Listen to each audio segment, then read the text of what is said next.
Hola con todos. El tema que se va a tocar en la presente exposición es acerca de las infecciones de transmisión sexual, conocidas anteriormente como enfermedades de transmisión sexual. Estas infecciones de transmisión sexual tienen una alta incidencia, una alta frecuencia en mujeres en edad fértil, ¿no? Pudiendo producir a la larga una serie de consecuencias que las vamos a conocer más adelante. Bien, las infecciones de transmisión sexual tienen dependiendo el agente patógeno, tienen una frecuencia bastante incrementada en la población, ¿no? Esta diapositiva básicamente es para conocer un poco los agentes más frecuentes que la producen, la incidencia, ¿no? Que es bastante elevada como se puede apreciar. Esta diapositiva podemos observar básicamente la incidencia, ¿no? A nivel de los continentes. Y bueno, eh, cuando hablamos de infecciones de transmisión sexual, básicamente tenemos que analizar una serie de conductas, ¿no? Una serie de factores que van a favorecer eh, que, la- que las personas, ¿no? puedan llegar a infectarse de las diferentes infecciones de transmisión sexual que vamos a conocer. Van a existir factores de comportamiento, ¿no? Factores sociales y factores biológicos.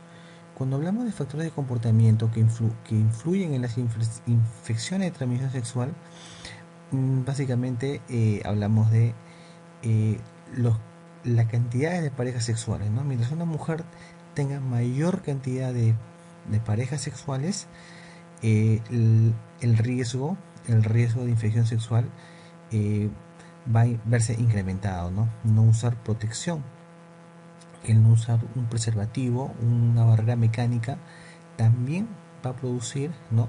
que la mujer tenga mayor incidencia de infectarse. Recuerden que el condón es el único de los anticonceptivos, ¿no? de los anticonceptivos que, aparte de prevenir el embarazo, también pueden prevenir, ¿no? la infección. Bien, cuando hablamos de factores sociales, básicamente, ¿de qué hablamos, no? Pacientes que ya se han infectado, ¿no? y que demoran en acudir a un centro de salud para recibir tratamiento, o aquellas personas que recibiendo un tratamiento no cumplen con el tratamiento establecido, ¿no? O pacientes que reciben el tratamiento pero sin embargo la pareja sexual no recibe el tratamiento, por lo cual se vuelve a ser infectada nuevamente, ¿no? Consumo de alcohol y drogas también, que de alguna manera pueden favorecer la promiscuidad sexual y con todo ello conllevar a un mayor riesgo de ITS. ¿Qué factores biológicos estarían implicados en influir, ¿no? Las infecciones de transmisión sexual? Básicamente la edad, ¿no? La mucosa vaginal y cervical de una mujer joven es mucho más débil, ¿no? Es mucho más susceptible a que el patógeno, que la bacteria o el agente productor de la infección pueda hospedarse y pueda proliferar, produciendo la infección vaginal, infección en el aparato genital de la mujer. Entre la mujer y el varón, ¿quién es más proclive a verse infectado? Pues bien, las ITS son mucho más fácilmente transmitidas de varón a mujer, ¿no? Eso básicamente por una mayor superficie de contacto. Bien, entonces ya hemos analizado de una manera un poco rápida, un poco superficial, los factores que influyen en las ITS, ¿no? Los factores biológicos, factores sociales y factores de comportamiento. Bien, a su vez también es importante conocer que unas enfermedades, ¿no? Algunas infecciones también van a verse incrementadas cuando es la paciente, la mujer, tiene un tipo de ITS, ¿no? Como por ejemplo el VIH. No se ha visto que el VIH es mucho más frecuente en pacientes portadoras de alguna ITS. Aquí tenemos acá en esta diapositiva podemos apreciar básicamente la frecuencia, ¿no? Los riesgos relativos, ¿no? de infecciones por VIH según el tipo de ITS que tenga la paciente, dándonos cuenta básicamente que las pacientes que son portadoras de úlceras genitales tienen un riesgo más incrementado de también verse infectadas de VIH, ¿no? Las úlceras genitales. Hablamos de aquí del sífilis, ¿no? Chancro duro y el chancro blando, ¿no? Bueno, ¿qué complicaciones tenemos a corto y largo plazo que podemos adquirir con una ITS? En mujeres, ¿no? Las enfermedades inflamatorias pélvicas, infertilidad, ¿no? Por bloqueo tubárico, entre otros. Aborto espontáneo también. Recuerden que las infecciones de transmisión sexual son una causa importante de aborto espontáneo. Los embarazos ectópicos, básicamente por el mismo mecanismo que pueden producir infertilidad, ¿no? Por obstrucción tubárica. Inclusive puede verse infecciones que pueden llegar a sepsis, cáncer de cervix, no olvidemos el papillomavirus humano, ¿no? Y bueno, abandono, violencia, ya algo social que podría deberse básicamente a la desconfianza, a tipo de un tipo de violencia social, ¿no? Por factores ya básicamente de pareja.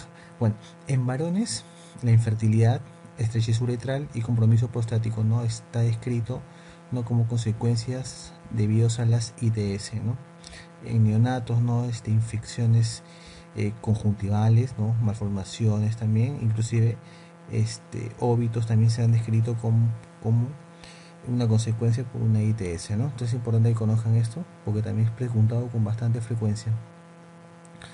Bien, bueno, entrando ya básicamente a lo trascendental de este tema, el manejo de las ITS. Hay varias maneras de poder manejar las ITS, ¿no? De acuerdo a la etiología, de acuerdo a la clínica que presente o a las síntomas y clínicas que puedan presentar. Entonces se ha demostrado que es mucho mejor tratar las ITS en el primer momento de consulta. ¿A qué me refiero? Llega una paciente manifestando secreción vaginal, prurito y por ahí un antecedente de múltiples parejas sexuales. Entonces, ante todo ello, nosotros podemos concluir en una ITS, ¿no? Y podemos adquirir muchas actitudes terapéuticas. Una de ellas, pedir un cultivo de secreción, basarnos básicamente en la clínica, ¿no? O un manejo total, un manejo en el momento. O sea, no esperar el resultado del cultivo para recién iniciar tratamiento, sino que sumando los síntomas y signos, poder llegar a un diagnóstico en el momento, en la primera consulta, y manejar a la paciente en la primera visita en la consulta médica. Entonces a eso básicamente se refiere el manejo sindrómico, ¿no? Básicamente para no dejar escapar pacientes que ameritasen tratamiento, ¿no? Bien, entonces ¿cuántos síndromes nosotros conocemos? Son 5. Acuérdense, una mano. 5. ¿Cuáles son? El síndrome, no, síndrome de descarga uretral en el hombre, síndrome de flujo vaginal en la mujer, síndrome de úlcera genital, síndrome de bubón inguinal, síndrome de dolor abdominal bajo, ¿no? Eso básicamente son los cinco síndromes que nosotros debemos conocer. Aparte de eso también hay infecciones vaginales, ¿no? Las vaginosis, básicamente por la Gardnerella vaginalis, las vaginitis producidas por Trichomona candidiasis, ¿no?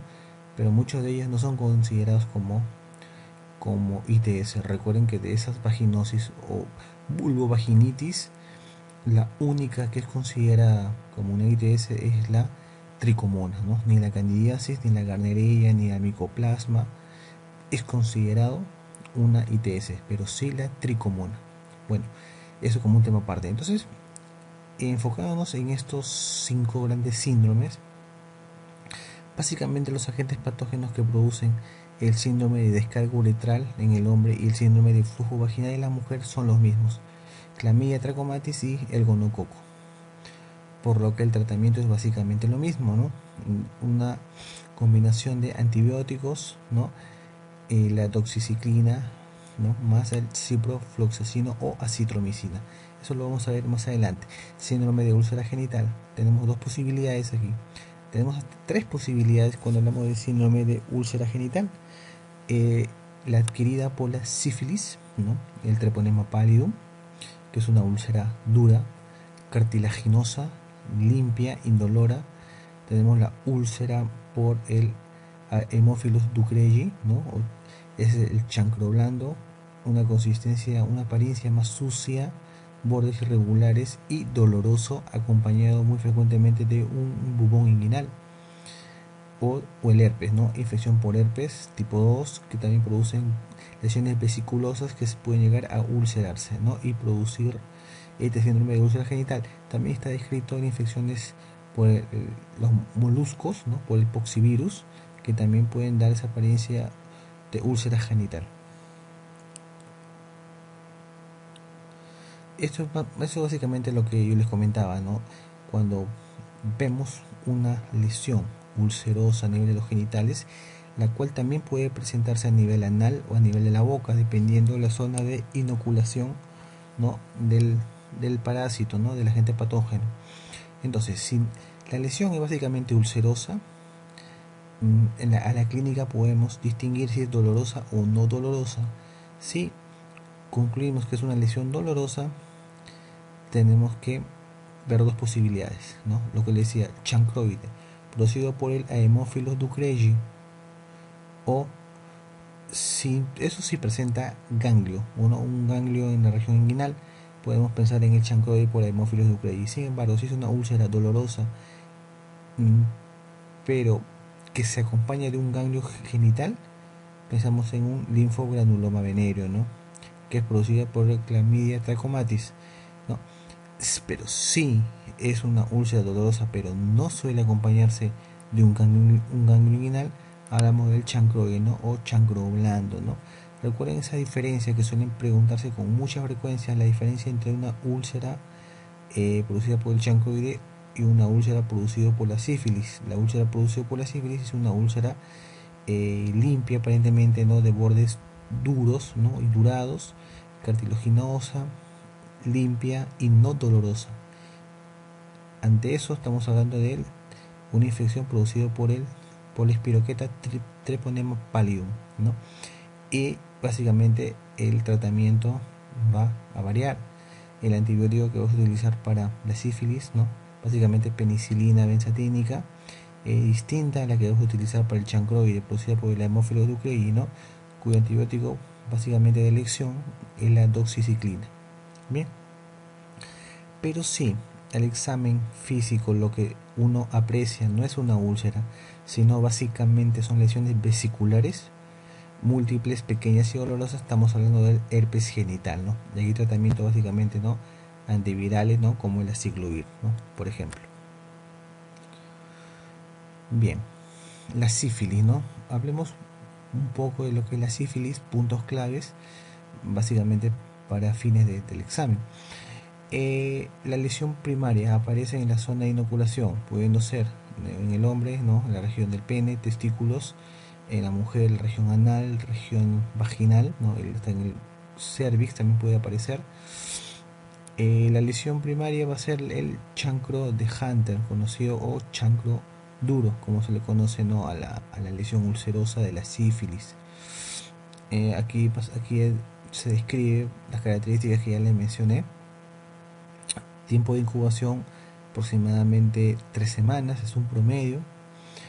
Y la lesión ulcerosa básicamente se va a referir, ¿no? se va a presentar, ¿no? en la sífilis primaria, ¿no? La sífilis primaria, que puede durar aproximadamente 8 semanas, ¿no? Para luego entrar en una fase, ¿no? Que aproximadamente dure 6 meses, en la cual el paciente no presente síntomas, ningún tipo de clínica, para luego entrar a la etapa de las sífilis secundarias. Aquí, ¿cuál va a ser las partes más importantes o las características de la sífilis secundaria? ¿No? Los famosos clavos sifílicos, ¿no? Que son lesiones rosadas, ¿no? Que se presentan con mayor frecuencia en la palma de las manos y palma de los pies, pudiendo también presentarse, ¿no? en espalda, en la región del tórax, ¿no? Que son altamente contagiosas, ¿no? Al igual que el chancro, ¿no? Que en las áreas genitales también son muy contagiosas. Entonces aquí el sífilis secundaria, que básicamente va a durar 6 semanas aproximadamente, que si el paciente no recibe tratamiento va a seguir evolucionando a una etapa de latencia, ¿no? Una etapa de latencia para después de muchos años, inclusive puede ser 5 a 10 a 15 años, entrar a una última etapa que es la sífilis terciaria, ¿no? La sífilis terciaria llega a haber compromiso cerebral, pudiendo aparecer la famosa neurosífilis, ¿no? El tabe dorsal, puede haber también lesiones cardiovasculares, lesiones oculares, ¿no? Entonces básicamente esas son las tres etapas que se van a presentar, ¿no? En un paciente con sífilis. Acá tenemos los exámenes que nosotros practicamos cuando queremos diagnosticar sífilis, ¿no? Porque por la clínica, sobre todo en la etapa secundaria, ¿no? Que básicamente son cuadros inespecíficos, ¿no? Lo más característico quizás sean los clavos, los clavos, las lesiones rosadas que se, que se aparecen, ¿no? Que aparecen en las palmas de las manos, en las palmas de los pies, como lo mencionamos, que, que básicamente es lo más característico de esta etapa secundaria, que va a estar acompañado a dolor faríngeo, a fiebre, ¿no? Cefalea, síntomas totalmente inespecíficos, ¿no? Como un cuadro gripal, por lo cual no se suele diagnosticar solamente con clínica, no puede simular otras patologías, inclusive en su etapa terciaria se puede confundir con un problema neurológico. Pero sin embargo, con estas pruebas serológicas, ¿no? O inclusive con la visión en campo oscuro del espiroqueta, podemos llegar a un diagnóstico más certero, ¿no? Dentro de las pruebas serológicas tenemos las pruebas treponémicas y las no treponémicas, ¿no? Las no treponémicas básicamente el PDRL y el RPR, ¿no? Esas son las pruebas no treponémicas que tenemos, y las treponémicas, ¿no? Tenemos el ELISA, el PCR, ¿no? El FTA-APS, que es la que más utilizamos, con las cuales llegamos al diagnóstico, ¿no? De una forma más certera, con una alta sensibilidad y especificidad para diagnosticar, ¿no? Para diagnosticar sífilis. El tratamiento. ¿Cuál es el tratamiento de la sífilis? Esto sí se suele preguntar con mucha frecuencia. El tratamiento de la sífilis durante varios años sigue siendo el mismo. Recuerden que en la gestante las cefalosporinas, ¿no? Se pueden utilizar con bastante seguridad. No es teratogénico, no pasa la barrera placentaria y podemos utilizarla, ¿no? Con bastante seguridad, ¿no? En la gestante, ¿no? En el caso de la sífilis, la penicilina benzatínica 2.4 millones, ¿no? 1.2 en cada nalga, semanal por 3 dosis, ¿no? O sea, por 3 semanas. En pacientes alérgicas a la penicilina benzatínica se puede utilizar un macróleo, ¿no? Como es la eritromicina. En neonatos tenemos que utilizar la vía endovenosa, ¿no? Recuerden que la benzatínica solamente la única vía de administración es la vía intramuscular, mientras que la penicilina gesódica es endovenoso. La dosis 50.000 unidades, ¿no? Internacionales por kilo cada 12 horas, ¿no? Eso es durante los primeros 7 días. Posteriormente cada 8 horas hasta cumplir 10 días. Ese va a ser el tratamiento de la sífilis, ¿no? En neonatos, ¿no? La sífilis congénita. Ahora viene el tratamiento de los síndromes, el síndrome de descarga uretral. Entonces, como dijimos, ¿a quién queremos cubrir o en qué patógenos pensamos en un síndrome de descarga uretral?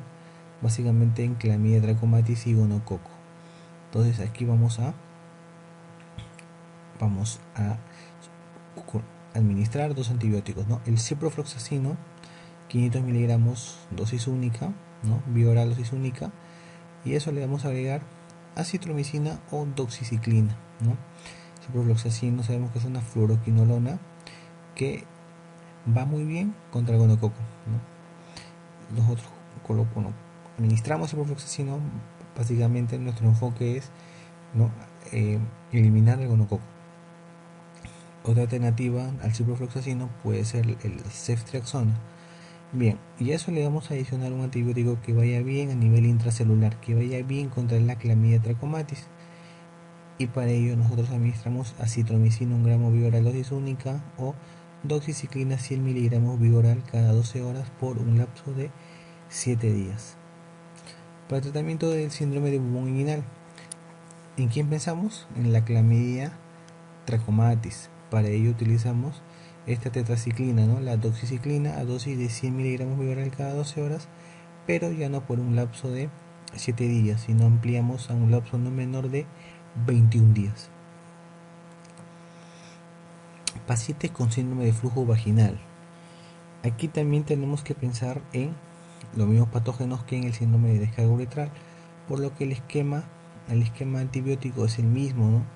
Pero si pensamos nosotros en una vaginitis o en una vaginosis, tenemos ya que cambiar el agente antibiótico y también la vía de administración. Si pensamos en una lesión, ¿no? Por una vaginosis por Gardnerella vaginalis, tenemos que administrar metronidazol tópico. Si pensamos en una vaginitis por tricomona, el antibiótico de elección va a ser el metronidazol bioral por 7 días, 500 miligramos bioral cada 12 horas por 7 días. Si pensamos nosotros, ¿no?, en una candidiasis, el tratamiento básicamente va a ser el clotrimazol. Luego vamos más o menos a un poco hablar de las vulvovaginitis, las características, cómo diferenciar uno de otro, ¿no? Pero básicamente esta es la idea, ¿no? Captar el tratamiento antibiótico contra estos síndromes de flujo vaginal. Lo más frecuente, ciprofloxacino para gonococo, más acitromicina o doxiciclina básicamente para clamidia trachomatis. La CEPI, ¿no? Las enfermedades inflamatorias pélvicas, que son causa frecuente de infertilidad, causa frecuente de embarazos ectópicos. Aquí tenemos que cubrir aerobios, anaerobios, ¿no? Tenemos que cubrir gonococo, clamidia, ¿no? Y algunos agentes anaerobios, ¿no? Bacteroides fragilis, ¿no?, entre otros. Aquí entonces básicamente vamos a utilizar ciprofloxacino 500 miligramos bioral dosis única para gonococo, doxiciclina 100 miligramos bioral cada 12 horas por 14 días, básicamente para clamidia. Y para los anaerobios, ¿no?, recuerden, anaerobios, ¿no?, debajo del diafragma, metronidazol, encima del diafragma podemos utilizar la clindamicina. En este caso, debajo del diafragma vamos a utilizar el metronidazol 500 miligramos bioral cada 12 horas por 14 días, ¿no? Este es el esquema que nosotros vamos a utilizar para el tratamiento de dolor abdominal bajo, ¿no?, o las EPIs, las enfermedades inflamatorias pélvicas. Síndrome de descarga uretral, aquí un pequeño refuerzo a lo que ya les había comentado, ¿no? El gonococo, básicamente nosotros lo neutralizamos con las ceftriaxonas o con las quinolonas, y la clamidia con la doxiciclina y el acitromicina, ¿no? Recuerden que entre los dos lo más frecuente es la clamidia, ¿no?, que causa la cervicitis o uretritis. Eso es lo que les mencionaba, ¿no? Las vulvovaginitis o vulvovaginosis. Recuerden que es una consulta frecuente, ¿no?, de pacientes que acuden a la consulta médica por presentar secreción vaginal, ¿no?, con ciertas características que nos van a hacer pensar en una vaginosis, en una cándida o una tricomoniasis. Bien, vaginosis bacteriana, ¿no?, producida por la Gardnerella vaginalis, pero también puede ser producida por el micoplasma. La vaginosis bacteriana va a ser la causante del 70-80%, ¿no?, de las vulvovaginitis. Sin embargo, en 50-70% de pacientes van a ser asintomáticas. Por lo tanto, que a pesar de ser la causa más frecuente de vulvovaginitis, es la que menos se diagnostica debido a que es la que menos clínica presenta, por lo cual el paciente acude con menos frecuencia a la consulta por esta patología, ¿no? Característica de la secreción: blanco grisácea, a veces maloliente, ¿no?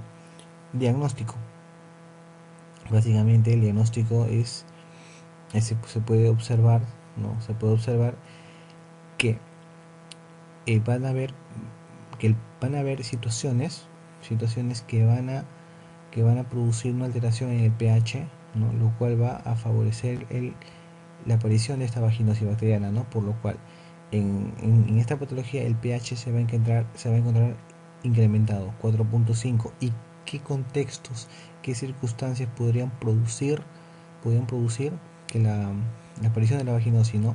Por ejemplo, ¿no?, antecedentes de embarazos previos, ¿no?, es uno de ellos. Ahora, ¿cómo se hace el diagnóstico? Les decía, ¿no? El pH mayor de 4.5, el test de las aminas, ¿no? En el cual consiste, ¿no? en obtener una muestra de la secreción vaginal, colocarle un porta, añadir hidróxido de potasio al 10% y eso se va a desprender un olor maloliente. No sé, la literatura refiere un olor como pescado podrido. Ese sería ya un punto a favor de que se trate de una vaginosis bacteriana. Tratamiento, metronidazol tópico, aunque también podría ser metronidazol bioral o clindamicina bioral. La pareja, en este caso la pareja sexual de la paciente con vaginosis no se trata, al menos que presente recidiva, ¿no? O la paciente presente vaginosis bacteriana a repetición. Candidiasis, ¿no? La candidiasis producida en 70-80%, ¿no? por la candida albicans. Clínica, es una secreción blanco, grumoso, ¿no? Como apariencia de yogur, es muy pruriginosa, lo cual va a irritar la zona vaginal produciendo lesiones eritematosas. Diagnóstico. A diferencia del anterior, de la vaginosis, en la cándida el pH vaginal no se va a alterar, se va a mantener de 4 a 4.5, ¿no? Ahora, aquí al examen al microscopio, al examen, ¿no? En, al examen en el microscopio van a ver unas características también que nos van a hacer pensar, ¿no? En si es vaginosis o si es cándida. No lo mencioné, pero es importante saber que al examen, ¿no? En vivo se va a apreciar en la vaginosis bacteriana las famosas células clave, que no son más que las ganerellas, que las bacterias, ¿no? Dentro de las células descamadas de la vagina. Esas van a ser las famosas células clave, ¿no? En la cándida lo que se va a ver son las esporas, ¿no? Los micelios, eso es lo que se va a apreciar, ¿no? El examen microscópico. Tricomoniasis. Esta sí es considerada una ITS. A diferencia de las anteriores, la tricomoniasis sí es considerada ITS. La secreción vaginal, característica blanco grisácea, espumosa con mal olor, que también produce lesión eritematosa en la zona vaginal. El pH mayor de 4.5. De estas tres, la única que el pH no se altera es de la candidiasis, ¿no? Las demás sí se alteran. Diagnóstico, en el microscopio se van a ver las famosas lesiones en pera, cuyo extremo se pueden apreciar cilios, inclusive se puede ver la movilización, ¿no? de, este, de este patógeno. Tratamiento, metronidazol bioral, 500 miligramos bioral cada 12 horas por 7 días. Bien, es importante saber que la vaginosis bacteriana debe tratarse, ¿no? Las vulvovaginitis deben tratarse en qué casos. Pacientes sintomáticas, ¿en qué más? Deben tratarse en gestantes, ¿por qué? Porque las vulvovaginitis pueden producir en la gestante amenaza de parto pretérmino, RPM, ¿no? E inclusive puede producir endometritis, por lo cual deben tratarse en esas situaciones.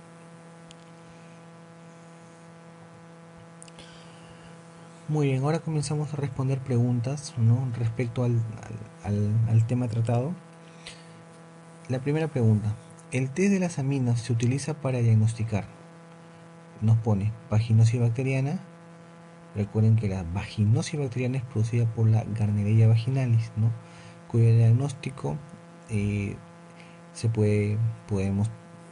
podemos hacerlo, ¿no? Por la detección de un pH mayor de 4.5, al microscopio observar las células clave, ¿no? O también podemos utilizar el test de las aminas, ¿no? El cual, como les mencionaba,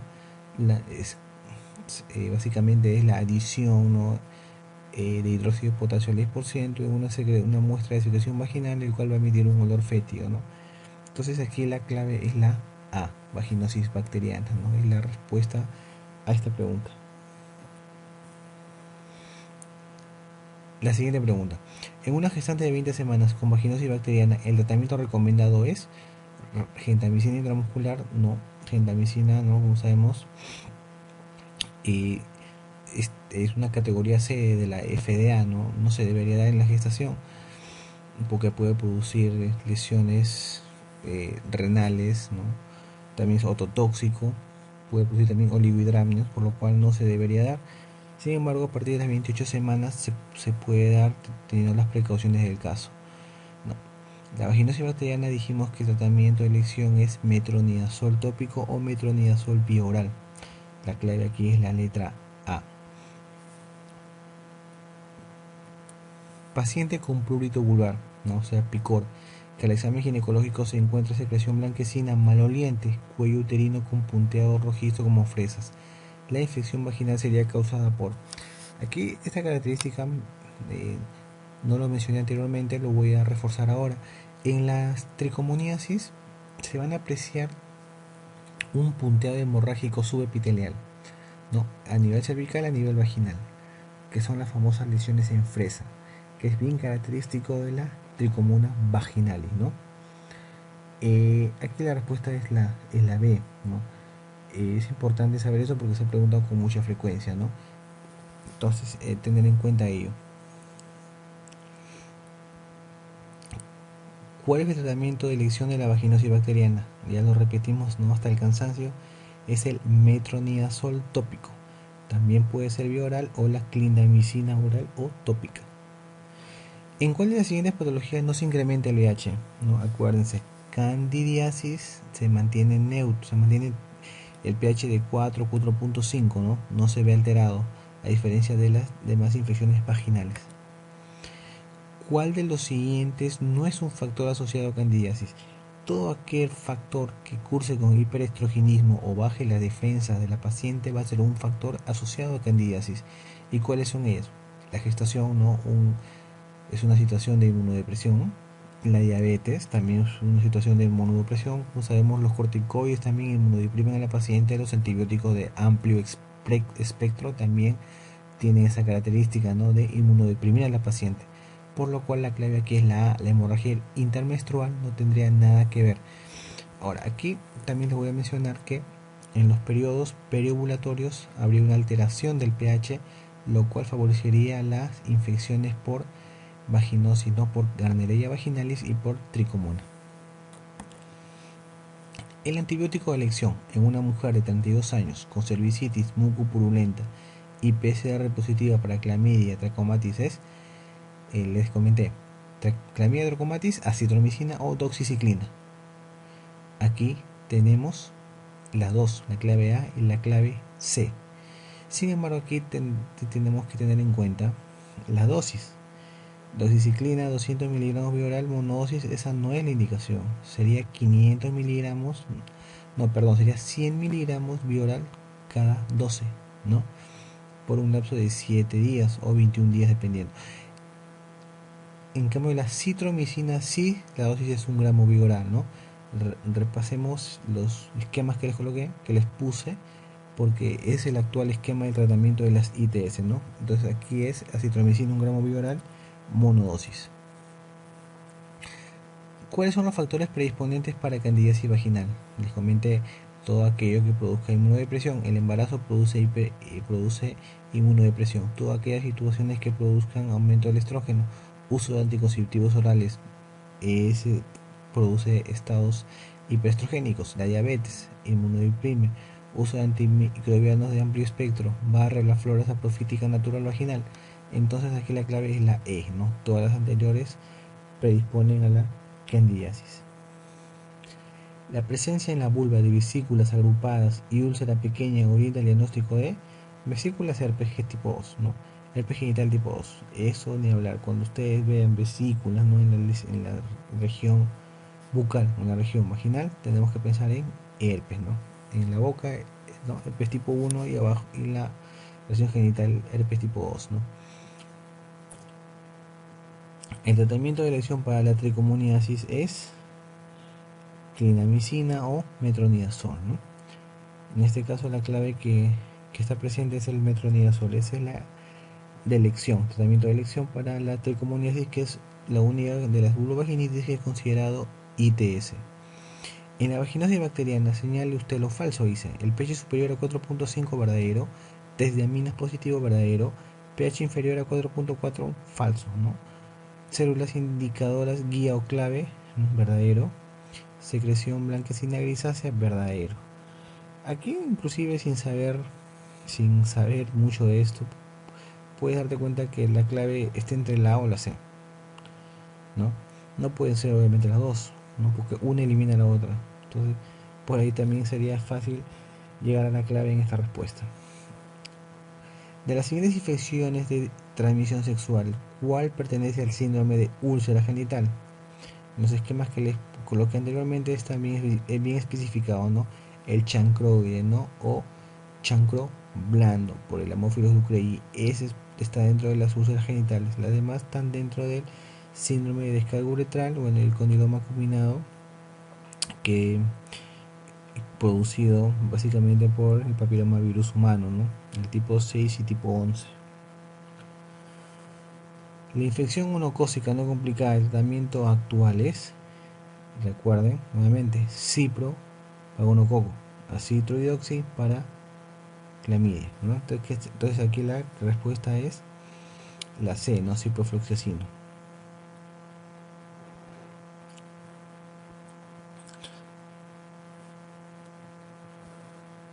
Paciente de 29 años que acude a emergencia por haber sido víctima de violación sexual. Se encuentra con 16 semanas de gestación. El manejo preventivo contra ETS que se recomienda es, recuerden, aquí hay que cubrir una serie de agentes patógenos, ¿no? Teniendo en cuenta la frecuencia, la incidencia de patógenos que producen las ITS. De tal manera tenemos que abarcar o utilizar los antibióticos que también abarquen esas probabilidades, ¿no? Probabilidades de agentes, de bacterias, de protozoos que produzcan la infección de transmisión sexual. La clave 1 nos menciona ceftriaxona más penicilina benzatínica más acitromicina. Ceftriaxona para gonococo, penicilina benzatínica, sífilis, acitromicina básicamente para clamidia, ¿no? Acuérdense de eso. La clave 2 nos mencionan ceftra y cipro, ambos cubren el gonococo, por lo cual no sería necesario adicionar, ¿no? O dar ambos antibióticos. La 3, ceftriaxona más penicilina benzatínica más doxiciclina. Ese también sería un esquema apropiado, ¿no? Ya que cubren ampliamente los espectros, ¿no? El espectro de patógenos que producen las ITS. La 4, ciprofloxacino más penicilina benzatínica más acitromicina. También es un esquema adecuado. La 5, ciprofloxacino, benzatínica y doxiciclina. También es un esquema adecuado, ¿sí? Pero aquí el manejo básicamente, el ideal, el que está en las guías, ¿no? Es básicamente utilizar ciprofloxacino, penicilina benzatínica, ¿no? Y la doxiciclina, ¿no? Por lo cual aquí la clave es la número 5. Pero las demás claves también podrían ser fácilmente, ¿no? Porque todas cubren los espectros, ¿no? El espectro bacterial causante de la ITS.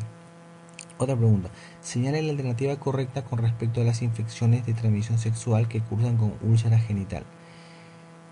Chancroides sí está dentro del síndrome de úlcera genital, herpes genital también, condiloma acuminado ese no va, ese no es una lesión verrucosa en forma de coliflor. La B, clamidia, trachomatis, herpes genital y chancroide. El herpes genital sí está dentro del síndrome de úlcera genital, el chancro también, la clamidia más bien está dentro de las descargas uretrales, ¿no? Síndrome de descarga uretral o síndrome de descarga vaginal. C, herpes genital está dentro, el chancroide o chancroano también está dentro, gonorrea no está dentro, ¿no? Ese más bien está dentro de síndrome de descarga uretral. La E es la respuesta, ¿no? Sífilis primaria, chancro duro, herpes genital y el chancroide o chancroano, ¿no? La respuesta aquí es la letra E. El cuadro clínico del herpes genital se caracteriza por, ¿no? Recuerden, ¿no? Lesiones vesiculares, ¿no? Que pueden llegar a ulcerarse con una base eritematosa. La A, ¿qué me dice la A? Erupción maculopapular que afecta solo los genitales externos, falso, puede afectar también otras zonas. Lesiones papulomatosas confluentes, dolorosas y malolientes, falso, malolientes, eso es lo que lo descarta. C, úlcera genital solitaria y adenitis regional, falso. D, úlcera genital acompañada de bubón inguinal, falso, esa no es la clave. La E, vesículas rodeadas por inflamación difusa, o sea, zona eritematosa, dolor en genitales y podría causar con disuria, ¿no? Por la cercanía, básicamente. La clave aquí es la letra E.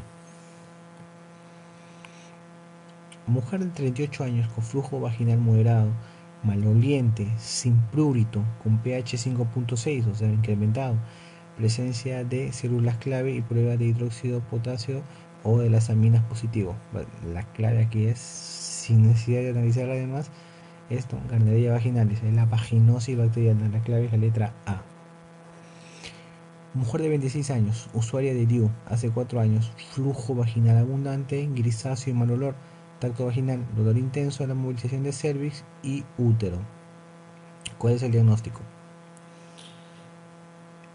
Recuerden, secreción grisácea, blanquecina con mal olor, puede ser Gardnerella o puede ser tricomona, ¿no?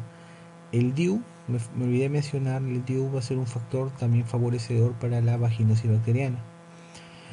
Ahora, criterios mayores de EPI: tacto vaginal, dolor a la movilización cervical, historia de dolor abdominal bajo y dolor al tacto vaginal en los anexos, ¿no?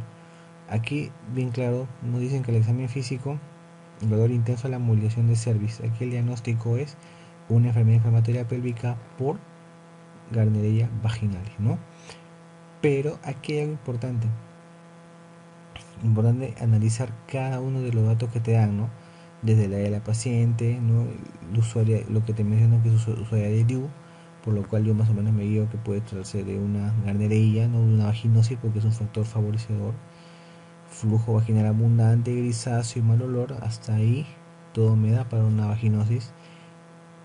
Pero en el tracto vaginal, ya cuando me hablan de dolor a la movilización de cervix, ya me están hablando de un criterio de enfermedad inflamatoria pélvica, ¿no? Por lo cual aquí el diagnóstico es la A, ¿no? Paciente con flujo vaginal espeso y cremoso asociado a prurito. ¿Cuál es el diagnóstico más probable? Dijimos, no secreción, blanco grisácea, ¿no? Espumosa, no, espumosa es tricomona, pero si es un flujo vaginal espeso y cremoso como yogur es vaginitis por Candida albicans, ¿no? Candidiasis vaginal. Mujer de 33 años, gesta 3 para 3003, o sea, 3 partos vaginales y actualmente, 3 partos a término y actualmente los 3 vivos. Fecha última regla, 10 días antes, ¿no? Hace una semana presenta dolor en abdomen inferior, que se incrementa con los días, además flujo vaginal que mancha la ropa interior. Al examen, flujo vaginal con secreción purulenta, tacto vaginal, cervix dolorosa en la movilización. ¿Cuál es el agente causa más frecuente de esta patología? Ahí nos mencionan dos criterios mayores para EPI, ¿no? Dolor en abdomen inferior, ¿no? Y dolor a la movilización cervical. Entonces, estamos ante una EPI. La causa más frecuente de EPI, de todos estos agentes que nos mencionan, es la Clamidia trachomatis, ¿no? También puede ser por gonococos, pero aquí la más frecuente es Clamidia trachomatis, por lo que la respuesta es la letra C. Mujer de 20 años, acude por presentar flujo vaginal abundante. Al examen con espéculo, flujo homogéneo amarillento, test de aminas positivo, pH 5.5, ni hablar, estamos ante una vaginosis. Tratamiento de elección para vaginosis, metronidazol, ¿no? Tópico o bioral, en este caso bioral. La letra C es la respuesta. ¿Qué son los coliocitos, no? Los coliocitos básicamente van a ser, ¿no?, el virus papilomovaro, ¿no?, de dentro células cervicales infectados por el virus del papiloma humano. Básicamente eso van a ser los coliocitos. Aquí la respuesta es la letra C. ¿Cuál de los siguientes hechos es el menos característico de la vaginosis bacteriana? Vaginosis bacteriana, pH mayor de 4.5. Aquí nos dicen que es menos de 4.5. Entonces aquí aquí del saque nomás sabemos que la respuesta es la letra A, ¿no? Leucorrea fluida y homogénea, sí. Recuerden que las características principales de la secreción vaginal normal de la mujer es una secreción blanca no homogénea, ¿no? E inodora, o sea, sin olores. Aquí la clave nos menciona una leucorrea fluida y homogénea, ¿no? Obviamente no está dentro de las características de la secreción normal porque dijimos que es heterogénea. Presencia de células clave, vaginosis, ausencia de eritema vulvar, tricomoniasis o candidiasis. Ausencia de recurrito vaginal, que también me puede dar por candidiasis o por tricomoniasis. Señale cuál de las siguientes afirmaciones respecto a las vulvovaginitis es incorrecta. Es un síndrome clínico común que se diagnostica en más del 25% de las mujeres en las consultas de enfermedades de transmisión sexual. Podría ser, pero más del 25% no es más del 70%, ¿no? La etiología más frecuente es por Candida albicans, falso, Gardnerella vaginalis. 3. El sobrecrecimiento de hongos está favorecido por niveles altos de estrógeno, verdadero. Verdadero. 4. Las pacientes con VIH tienen candidiasis vaginal más severa y recurrente, verdadero, por estado de inmunosupresión. 5. El pH vaginal en la vulvovaginitis por cándida es muy elevado, falso. El pH se mantiene dentro de los parámetros normales, ¿no? Entonces aquí, ¿cuál sería la incorrecta? Aquí sería la letra, la 5, ¿no? Pero sin embargo, aquí también hay otras claves para analizar. Por ejemplo, cuando nos dicen que la etiología más frecuente es por Candida albicans, esa también sería incorrecta, ¿no? Porque la etiología más frecuente es Gardnerella vaginalis, sino que la Candida es la que me da más clínica. Pero bueno, ¿no? Siempre hay que analizar cada clave que te den, ¿no? Porque podría haber errores, ¿no? Pero cuando uno tiene los conceptos claros, ¿no? Es fácil llegar a la respuesta correcta. Bien, espero que hayan entendido, ¿no? Y suerte.